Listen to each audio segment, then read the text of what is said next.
ഈ വേദിയിൽ സന്നിഹിതരായിരിക്കുന്ന വിശിഷ്ട വ്യക്തികളെ, എൻ്റെ മുന്നിൽ തടിച്ചുകൂടിയിരിക്കുന്ന നഴ്സിംഗ് മേഖലയിലെ മാലാഖമാരെ, ദേവദൂതന്മാരെ.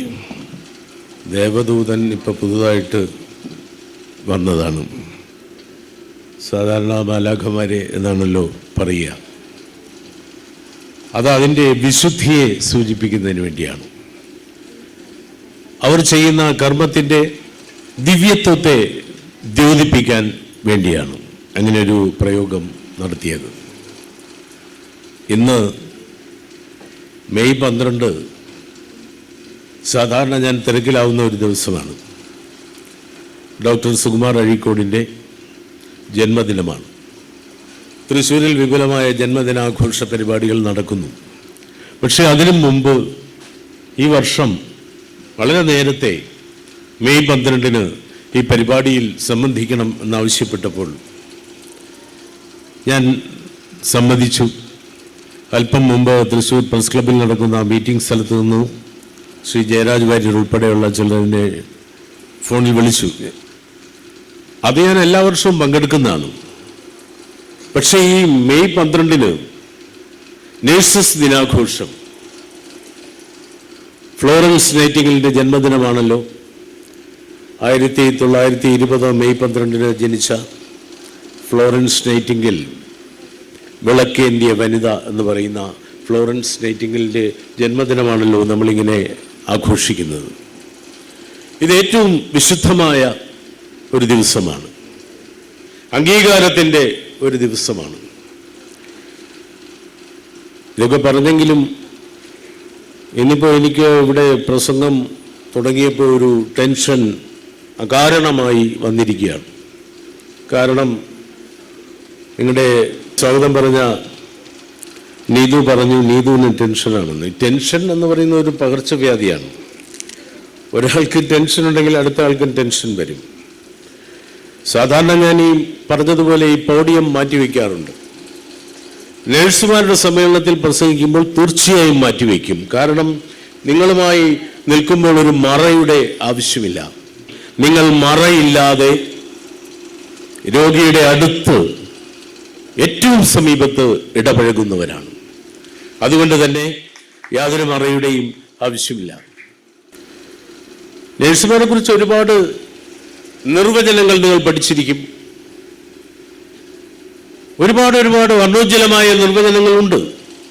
പക്ഷേ മറ്റാർക്കും ചെയ്യാൻ കഴിയാത്തത് ചെയ്യുന്നവരാണ് നഴ്സുമാർ എന്നതാണ് ഏറ്റവും ശക്തമായ നിർവചനമായി എനിക്ക് തോന്നുന്നത്. They can do anything what nobody else can do and they will do. അവരത് ചെയ്യുകയും ചെയ്യുന്നു.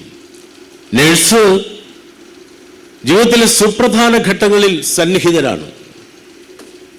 ഏറ്റവും സുപ്രധാന ഘട്ടം ജനനം ആണല്ലോ. ഒരു കുഞ്ഞ് ജനിക്കുമ്പോൾ ആ കുഞ്ഞ് ജനിക്കുന്ന സമയത്ത് അവിടെ നഴ്സിൻ്റെ സാന്നിധ്യമുണ്ട്, നഴ്സിൻ്റെ ദിവ്യമായ സാന്നിധ്യമുണ്ട്. പിന്നെ ജീവിതത്തിലുടനീളം പലപ്പോഴായി ഉണ്ടാകാറുണ്ട്. കുഞ്ഞ് വളർന്നു വലുതായി ഈ ലോകത്തോട് യാത്ര പറയുന്ന അന്ത്യനിമിഷത്തിലും നഴ്സിൻ്റെ സാന്നിധ്യമുണ്ട്. ഡോക്ടർ നോക്കിയിട്ട് പോയി കഴിഞ്ഞിരിക്കും, ഡോക്ടർ ഉറപ്പിച്ചിട്ട് പോയി കഴിഞ്ഞിരിക്കും. പിന്നെ ആ കാൽവിരലുകളെ കൂട്ടിക്കെട്ടി അന്ത്യശ്വാസം വലിച്ചതിന് ശേഷമുള്ള യാത്രാമംഗളങ്ങൾ പറയുന്ന വേളയിലും നഴ്സുണ്ട്. She is the consciousness of the unconscious എന്ന് പറയും. കോൺഷ്യസ്നെസ് ഓഫ് ദ അൺകോൺഷ്യസ്, ബോധമില്ലാതെ കിടക്കുന്നവൻ്റെ ബോധമാണ് നഴ്സ്. കാല് മുറിച്ചവൻ്റെ കാലുകളാകുന്നു nurse. She is the legs of the amputee. മാത്രമോ പുതിയതായി പ്രസവിക്കാൻ വരുന്ന സ്ത്രീകൾ നിറച്ച് ആശങ്കകളോടെ വരുന്ന ആ നവ മാതാക്കളുടെ കോൺഫിഡൻസ് ആകുന്നു നേഴ്സ്. കൊച്ചുകുട്ടിയുടെ ലോക്കോമോട്ടീവ് ആകുന്നു നേഴ്സ്. ശബ്ദമില്ലാതെ, സംസാരിക്കാൻ ശേഷിയില്ലാതെ, ശക്തിയില്ലാതെ ദുർബലരായി കിടക്കുന്നവരുടെ ശബ്ദമാകുന്നു നേഴ്സ്. എന്താണ് നിങ്ങൾ കൈയടിക്കാത്തതെന്ന് എനിക്ക് മനസ്സിലാവുന്നില്ല. നിങ്ങൾക്ക്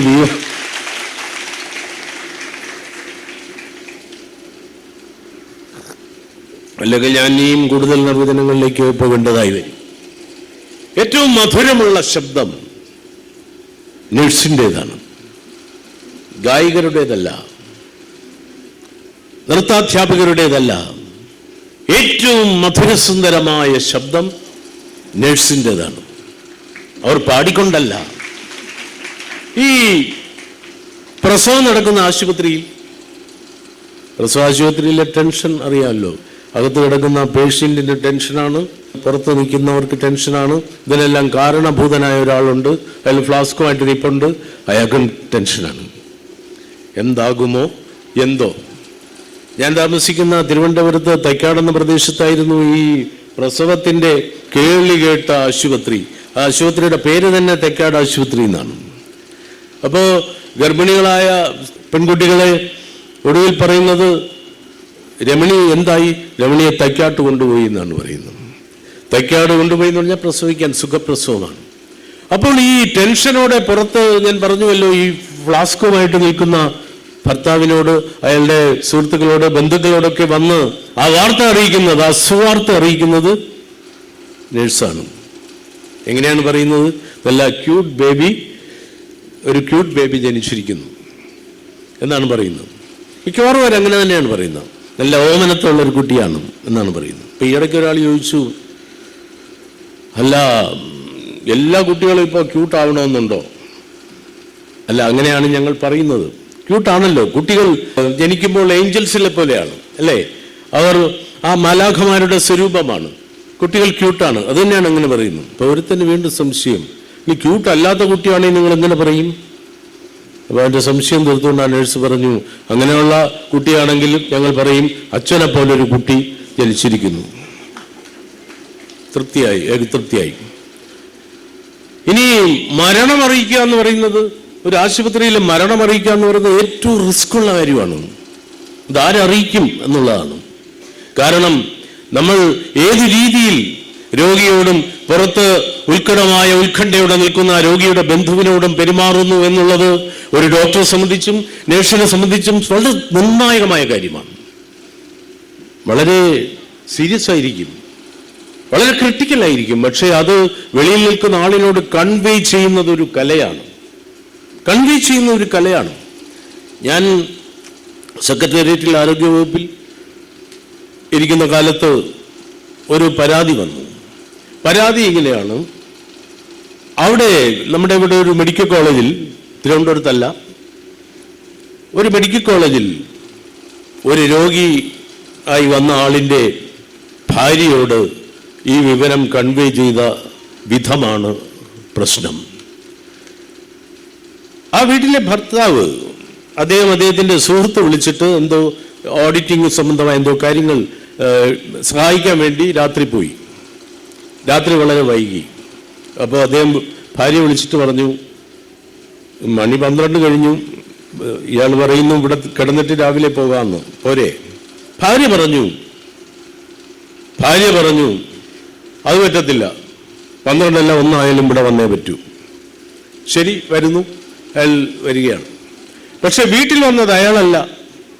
വീട്ടിൽ വന്നൊരു ഓട്ടോറിക്ഷക്കാരനാണ്, പരിചയമുള്ള ഓട്ടോറിക്ഷക്കാരൻ. അയാൾ വന്നിട്ട് പറഞ്ഞു, ചേച്ചി, നമ്മുടെ സാറില്ലേ, സാറിന് ചെറിയൊരു ആക്സിഡന്റ് ഉണ്ടായി, സാറിനെ താലൂക്ക് ആശുപത്രിയിലോട്ട് കൊണ്ടുപോയി, ബൈക്കിൽ വരുന്ന വഴിക്ക്. ഭാര്യയും മകളും മാത്രമേ ഉള്ളൂ വീട്ടിൽ. അവരുടെ മാനസികാവസ്ഥ ആലോചിച്ച് വെക്കുക. അവർ പെട്ടെന്ന് താലൂക്ക് ആശുപത്രി ചെന്നു.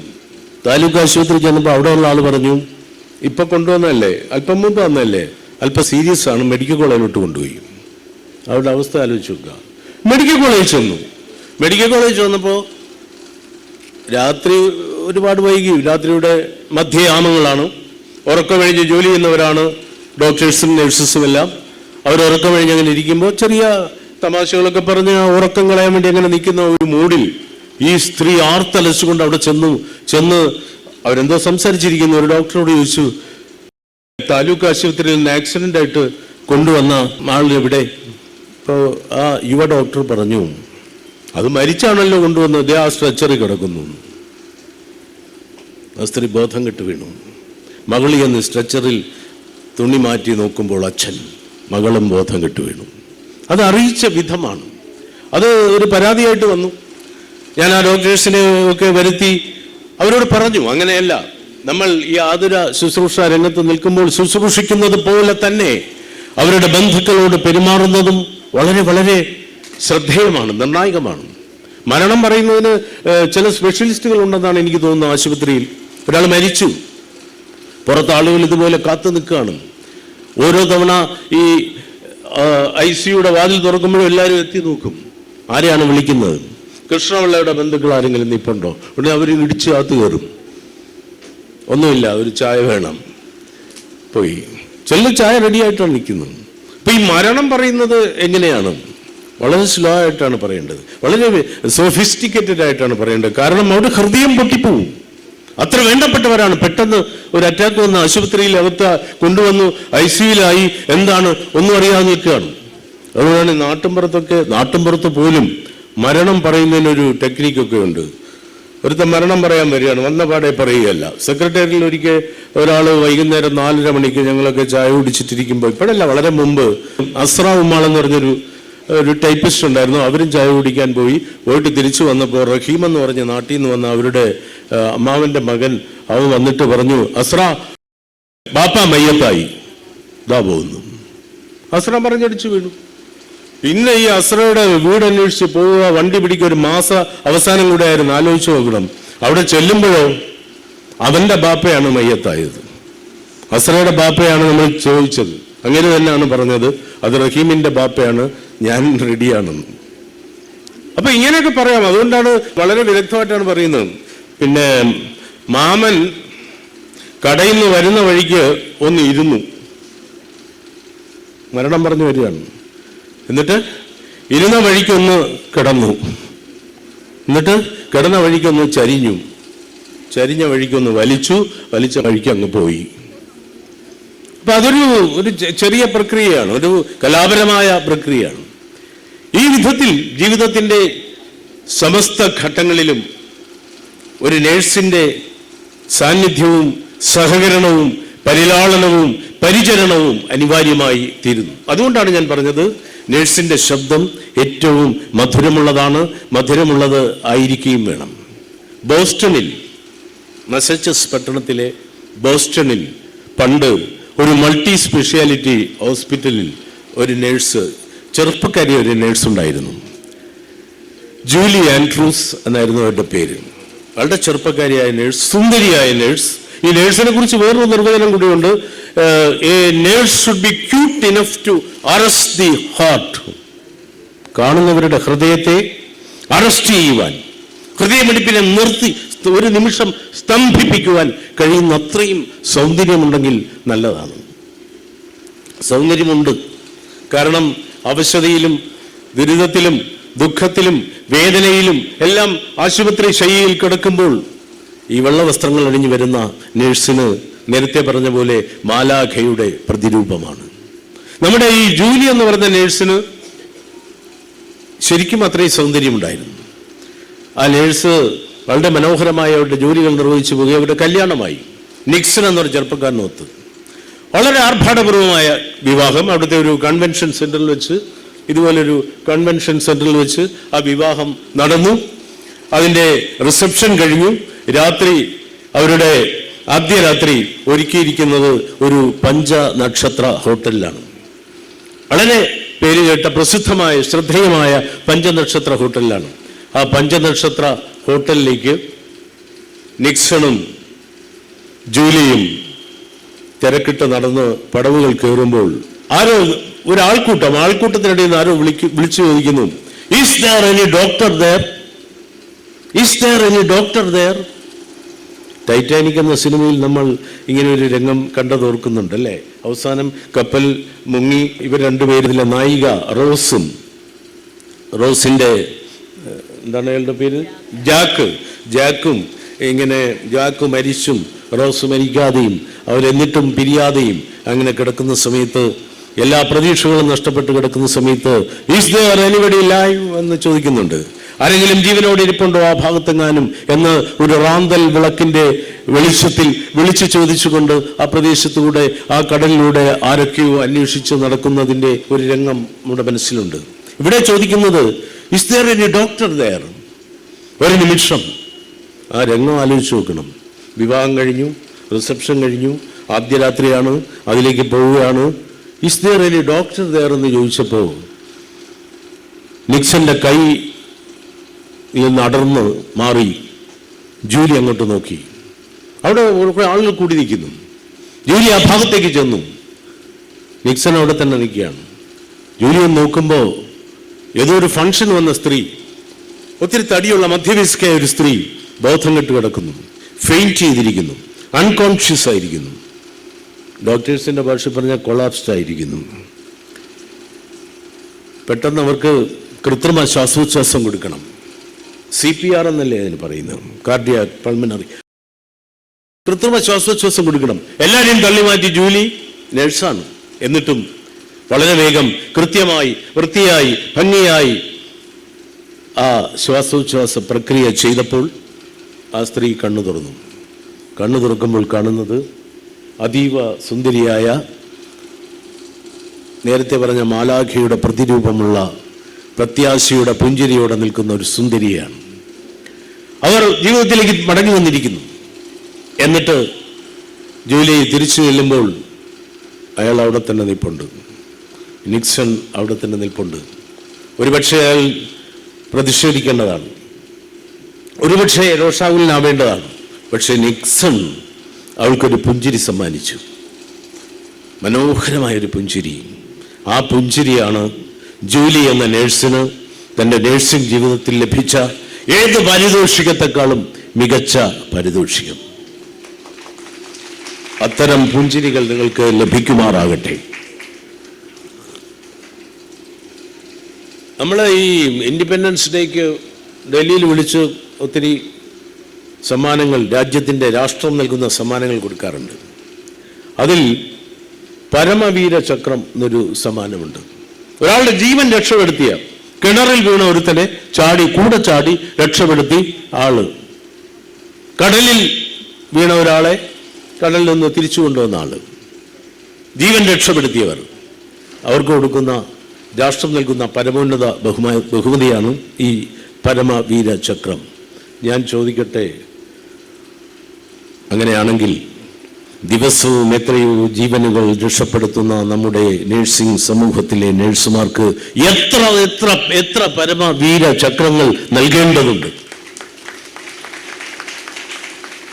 ഇന്ന് വരെ ഒരു നഴ്സിനും പരമവീര ചക്രം കിട്ടിയതായി എനിക്കറിഞ്ഞൂടാ. പക്ഷേ ആ പരമവീര ചക്രത്തെക്കാൾ മഹത്തരമല്ലേ, അതിനേക്കാൾ സമുന്നതമല്ലേ, ഉദാത്തമല്ലേ, ഉത്കൃഷ്ടമല്ലേ ആ സമയത്ത് ആ രക്ഷപ്പെട്ട രോഗിയുടെ ഈറനണിഞ്ഞ കണ്ണുകളിൽ നിന്ന് വരുന്ന നന്ദി സൂചകമായ നോട്ടം.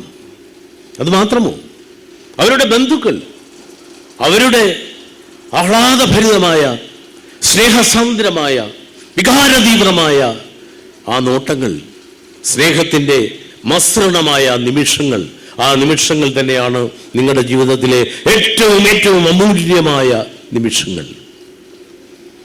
ഈ ആംബുലൻസ് പോകുന്നത് നമ്മൾ കണ്ടിട്ടുണ്ട്. ആംബുലൻസ് പോകുമ്പോൾ തിരക്കേറിയ റോഡിൽ ഭയങ്കരമായ ഗതാഗത കുരുക്കിൽ കിടക്കുമ്പോൾ ആംബുലൻസ് ഇങ്ങനെ നിലവിളി ശബ്ദത്തോടെ വളരെ വേഗം എല്ലാവരെയും തള്ളി മാറ്റി പോകുമ്പോൾ നമ്മൾ എന്താണ് ചെയ്യാറ്? പലരും എന്താണ് ചെയ്യാറ്? ഇനി ആംബുലൻസ് പോകുമ്പോൾ ഒന്ന് ശ്രദ്ധിക്കണം.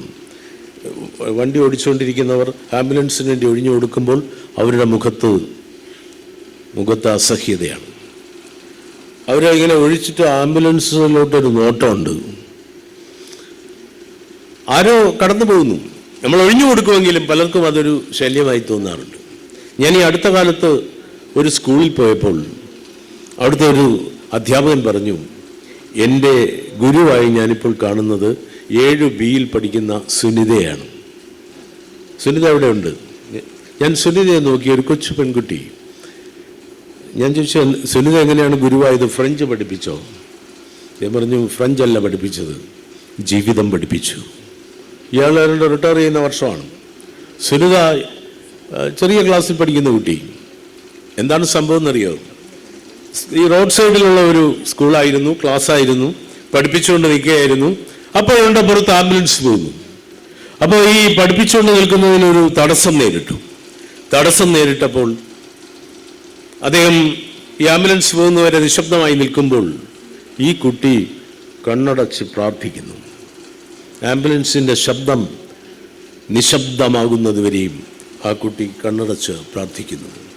അത് ഒരു അസാധാരണമായ സംഭവമായിട്ട് തോന്നിയിട്ട് ഈ സുനിതയെ വിളിച്ച് അദ്ദേഹം ചോദിച്ചു, സുനിത എന്താണ് കണ്ണടച്ച് പ്രാർത്ഥിച്ചത്? സാറ് കേട്ടില്ലേ? ഒരു ആംബുലൻസ് പോകുന്ന ശബ്ദം കേട്ടില്ലേ? ആംബുലൻസിൽ ആരായിരിക്കും?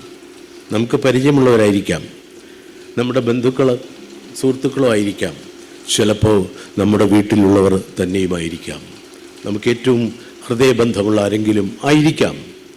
അവരങ്ങനെ വേഗതയിൽ പോകുന്നത് ആശുപത്രിയിലേക്കാണ്. ജീവൻ്റെ അവസാന തുടിപ്പും നഷ്ടമാകുന്നതിന് മുമ്പ് ജീവിതത്തിൻ്റെ തീരങ്ങളിലേക്ക് വീണ്ടും വന്നണയുവാൻ സാധിക്കുമോ എന്ന പ്രതീക്ഷയോടെ അവരോടൊപ്പം ഇരിപ്പുണ്ടാളുകൾ. ആ അവസാന ഭയവും തേടി ആശുപത്രിയിലേക്ക് പോകുന്ന ആത്മാവിന് ശാന്തി കിട്ടാൻ, ആശ്വാസം കിട്ടാൻ, ജീവിതത്തിലേക്ക് തിരിച്ചു വരാൻ, അതിനുവേണ്ടിയായിരുന്നു ഞാൻ പ്രാർത്ഥിച്ചത്. ആ പോകുന്ന ആംബുലൻസിൽ ആ രോഗിയോടൊപ്പം നേഴ്സുമുണ്ട്. ജീവൻ രക്ഷാ ഉപകരണങ്ങൾ ഘടിപ്പിച്ച് ആ വിധത്തിൽ നേഴ്സും പോകുന്നുണ്ട്. ഒരു ആശുപത്രിയിൽ നിന്ന് മുന്തിയ ആശുപത്രിയിലേക്ക്, ഇല്ലേ, മെഡിക്കൽ കോളേജിലേക്ക് കൊണ്ടുപോകണം എന്ന് പറയുമ്പോൾ ചിലപ്പോൾ വെന്റിലേറ്റർ സംവിധാനത്തോടുകൂടി ആംബുലൻസിൽ മെഡിക്കുന്ന ഹൃദയത്തോടെ ബന്ധുക്കളോടൊപ്പം ഇരിക്കുന്ന നേഴ്സുണ്ട്.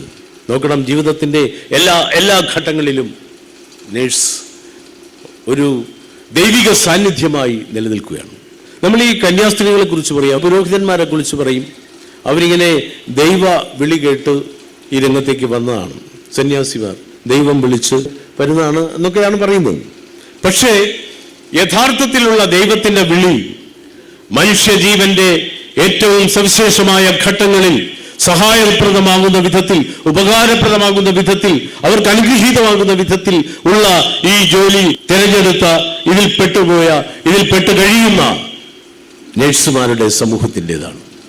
അതുകൊണ്ടാണ് പറയുന്നത്, നല്ല ഒരു നേഴ്സിന്റെ സേവനം എന്ന് പറയുന്ന ഒരു സർജന്റെ സർജറിയോളം മികച്ചതാണ്. കാരണം അവരാരൊക്കെയാണ് കാണുന്നത്? പലതരത്തിലുള്ള ആളുകൾ, ജീവിതത്തിന്റെ പുറംപോക്കുകളിൽ പെട്ടുപോയവർ. ഒരാൾ പറയുന്നു, ഞാനൊരു കണ്ടേജിയസ് ഡിസീസ് ബാധിച്ച ആളാണ്, ഞാനൊരു പകർച്ചവ്യാധിക്കാരനാണ്, ഞാനൊരു കൊലപാതകയാണ്, ഞാൻ എൻ്റെ അമ്മയെ കൊന്നവനാണ്, ഞാൻ ആരുമില്ലാത്തവനാണ്. ചിലർ പറയുന്നു, ഞാൻ അവിവാഹിതയായ അമ്മയാണ്. ഇങ്ങനെ ജീവിതത്തിൻ്റെ അഭിശപ്തമായ ഘട്ടങ്ങളിൽ പെട്ടുപോയവർ, അവരെല്ലാം അവസാനം അവരുടെ സങ്കടങ്ങൾ പങ്കുവയ്ക്കുന്നത് നഴ്സിനോടാണ്. കാരണം ഡോക്ടറോട് ഇതൊന്നും പറയാൻ പറ്റില്ല. ഡോക്ടർ തിരക്കിലാണ്, ഡോക്ടർ വരുന്നു, സ്റ്റെത്ത് വയ്ക്കുന്നു, മരുന്ന് കുറിക്കുന്നു, ഡോക്ടർ പോകുന്നു, അദ്ദേഹം തിരക്കിലാണ്. പക്ഷേ ഏതു തരത്തിലുള്ള ജീവിതഘട്ടത്തിൽ നിന്ന് വരുന്നവരും അവരുടെ സാന്ത്വനമായി കാണുന്നതും അവരുടെ വേദനകളും പരിദേവനങ്ങളും ഇറക്കി വയ്ക്കുന്നതും നേഴ്സിന്റെ മുമ്പിലാണ്. അപ്പോൾ നേഴ്സ് പറയും, അതൊന്നും സാരമില്ല, ഇതൊക്കെ ജീവിതത്തിൻ്റെ ഓരോ ഘട്ടങ്ങളല്ലേ, ഇതൊക്കെ ഈശ്വരൻ്റെ ഓരോ പരീക്ഷണങ്ങളല്ലേ, സാരമില്ല, ഒക്കെയും ശരിയാവും. ഇങ്ങനെ പറയുമ്പോഴാണ് ഞാൻ ആദ്യം പറഞ്ഞത്, നേഴ്സിന്റെ ശബ്ദമാണ് ഏറ്റവും അനുഗ്രഹീതമായ, മാസ്മരികമായ, മധുരിമ നിറഞ്ഞ ശബ്ദം. അങ്ങനെ മാറുന്നത് അപ്പോഴാണ്. അതുകൊണ്ടാണ് നേഴ്സിംഗ് ഈസ് എൻ ആർട്ട് എന്ന് ഫ്ലോറൻസ് നൈറ്റിംഗേൽ പറഞ്ഞത്.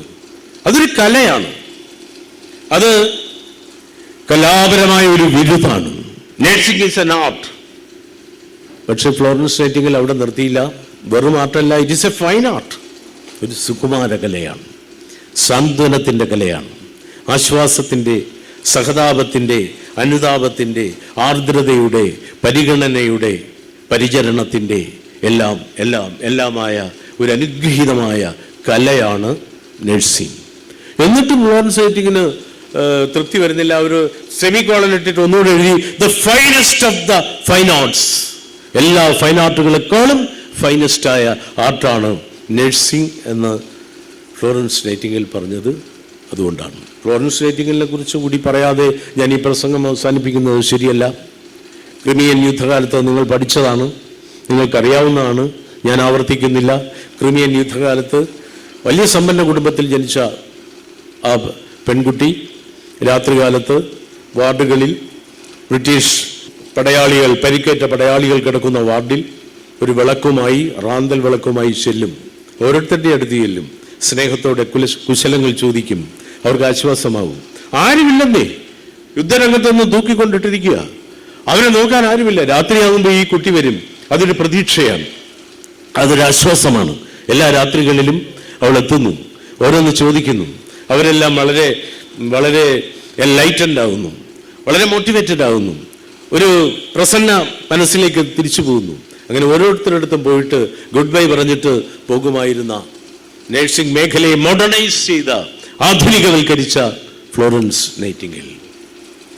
അതുകൊണ്ടാണ് ഫ്ലോറൻസ് എഫക്റ്റ് എന്നൊരു എഫക്റ്റ് ഉള്ളത്. ഫ്ലോറൻസ് എഫക്റ്റ് എന്ന് പറഞ്ഞാൽ രോഗിയായി അവശനായി കിടക്കുന്ന ഒരാളുടെ അടുത്ത് ഈ മധുരിമയുള്ള, ശബ്ദമുള്ള, സൗന്ദര്യമുള്ള, ഹൃദയത്തെ പിടിച്ചു നിർത്താൻ പറ്റുന്ന തരത്തിലുള്ള സ്തംഭിപ്പിക്കുന്ന സൗന്ദര്യമുള്ള ഈ നഴ്സുമാർ ചെല്ലുമ്പോൾ കാലൊക്കെ പോയി കിടക്കുകയാണെങ്കിലും രോഗിക്കൊരു സന്തോഷം, അകാരണമായ സന്തോഷം. ആ സന്തോഷത്തിൻ്റെ പേരാണ് ഫ്ലോറൻസ് എഫക്റ്റ്.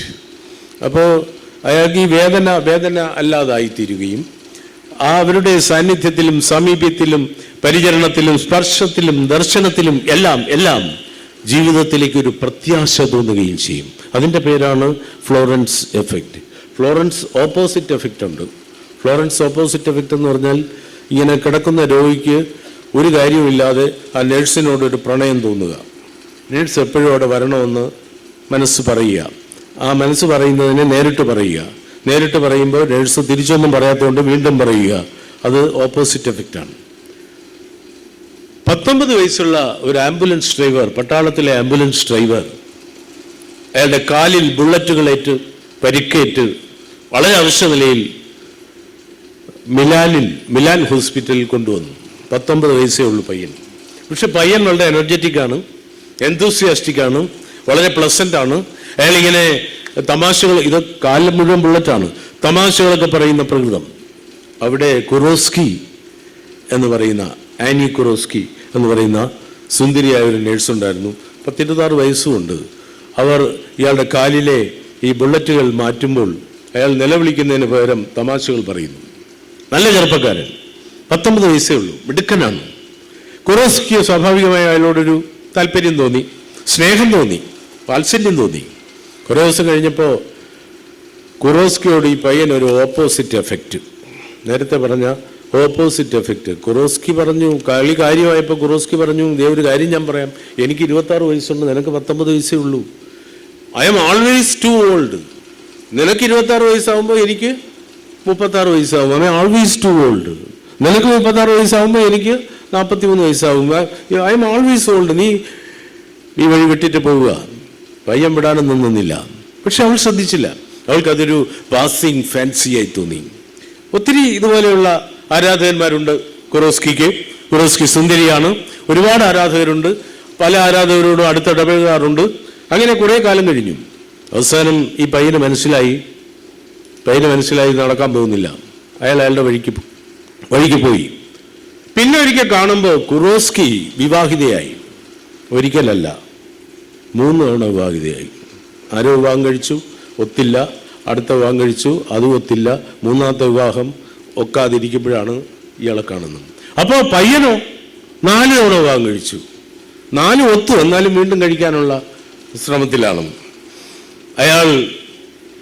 വളരെ താല്പര്യപൂർവ്വം ഇനി നമുക്ക് ചേർന്നാലോ, ഞാനും ഇപ്പം കുറേ പ്രായമായി. കുറോസ്കി വഴങ്ങിയില്ല. കുറെ കഴിഞ്ഞ് അയാൾ കൊടുത്ത എഴുത്തുകളെല്ലാം ഓർമ്മിച്ചുകൊണ്ട് അയാൾ അത് ചെറുകഥയായി എഴുതാൻ തുടങ്ങി, ഒത്തിരി ചെറുകഥകൾ. പിന്നെ അവസാനം അതൊരു നോവലായി എഴുതി. ആ പയ്യൻ ആരെന്നില്ലേ? Ernest Hemingway. അദ്ദേഹത്തിൻ്റെ മറ്റൊരു old man and the sea, അല്ലെ, വൃദ്ധനും കടലും എന്ന വിഖ്യാതമായ ക്ലാസിക് കൃതി എഴുതിയ ഏണസ്റ്റ് ഹെമിംഗ്വേ. 1961 ഹെമിംഗ്വേ മരിച്ചു. പിന്നെയും വിവാഹവുമായിട്ട് മുന്നോട്ട് പോയി കുറോസ്കി. 84 കുറോസ്കി മരിച്ചു. അതിനുശേഷം അതൊരു സിനിമയായി. ഇയാളുടെ ഈ എഴുത്തുകളെല്ലാം കൂടെ സമാഹരിച്ചുകൊണ്ട് അതിമനോഹരമായൊരു സിനിമയായി. അതാണ് വാർ ആൻഡ് ലവ്. അത് യൂട്യൂബിൽ ലഭ്യമാണ്. War and love. ഈ വാർ ആൻഡ് ലവിൽ ഒരു നേഴ്സും അവർ പരിചരിക്കുന്ന ഒരു രോഗിയും തമ്മിലുള്ള ഹൃദയബന്ധത്തിന്റെ കഥയുണ്ട്. അതുകൊണ്ടാണ് fiction is mightier than, fiction is powerful than truth എന്ന് പറയുന്നത്. ആ വിധത്തിൽ മനുഷ്യ ഹൃദയങ്ങളെയും ആത്മാവിനെയും ശരീരത്തെയും സാഹചര്യങ്ങളെയും അവരുടെ കുടുംബത്തെയും എല്ലാം പരിചരിക്കാൻ അവസരം ലഭിക്കുന്ന ഒരേ ഒരു തൊഴിലാണ്, വിശുദ്ധമായ തൊഴിലാണ് nursing.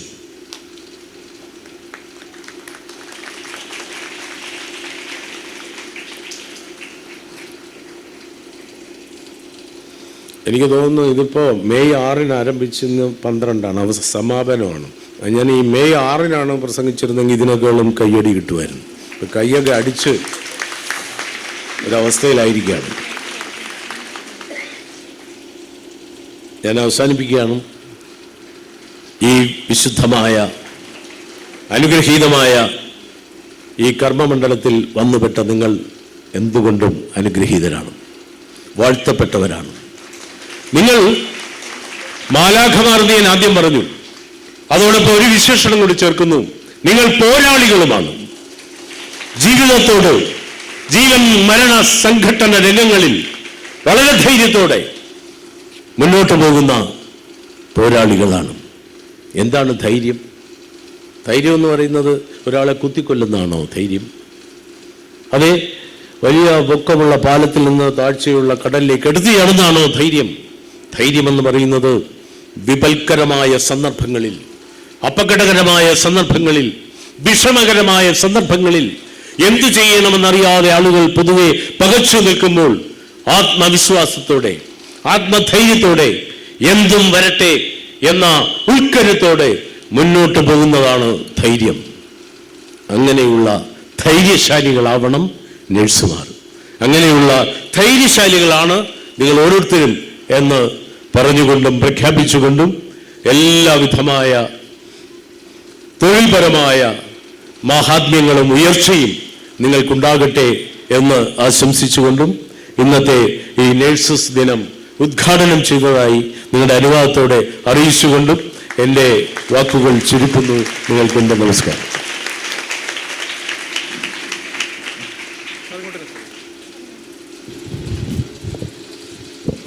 Thank you, sir, for your valuable words, and we are most glad to have your presence on a special day.